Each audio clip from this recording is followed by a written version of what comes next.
In the spring of 1917, General Ludendorff prepared his forces for a series of offensive actions driven by two factors: the Russian withdrawal from the war and America's entrance.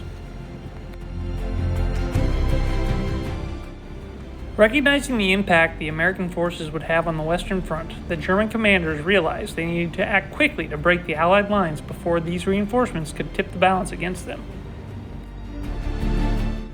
Also, with Russia dealing with internal revolution and leaving the war, the Germans now had hundreds of thousands of men to redeploy from the Eastern Front to the West. Little did Ludendorff know, but he could have broken the French lines with a feather. At this time, the French soldiers were mutinying in the trenches. Fed up with years of slaughter, French forces on the line gave up. They would no longer engage in martial activities until their demands for better food and living conditions were met. Had Ludendorff known this, he could have walked into Paris and demanded the French surrender. Unfortunately for him and thousands of others, the war would not come to such a swift conclusion.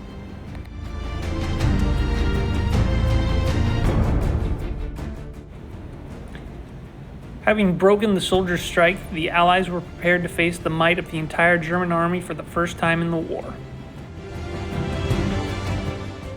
In its initial stages, the German offensive proved exceptionally effective.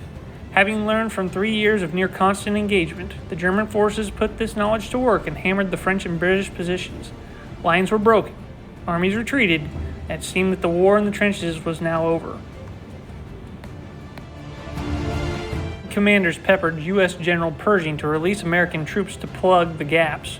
Pershing was adamant that his boys would go into the war with each other and under American command. Several factors would contribute to the collapse of the German offensive, but the importance of the introduction of U.S. forces in the war can't be overshadowed. Pershing eventually compromised with the French and British to allow entire units of American soldiers to enter the battle together, but under the umbrella of a combined command structure. Lacking the war weariness and survival instincts that had become ingrained into the French and British forces, the U.S. fought back as if the previous 3 years had never happened. Men would be ordered to attack German positions in near parade ground formation. Just like their brothers in arms during the early days of the war, U.S. forces would face terrible losses on the battlefield. Having gained a taste for victory, however, the Americans were prepared to continue attacking heavily fortified German positions, and thousands more of them poured into Europe every week, each just as eager for the fight and willing to do whatever necessary to achieve victory.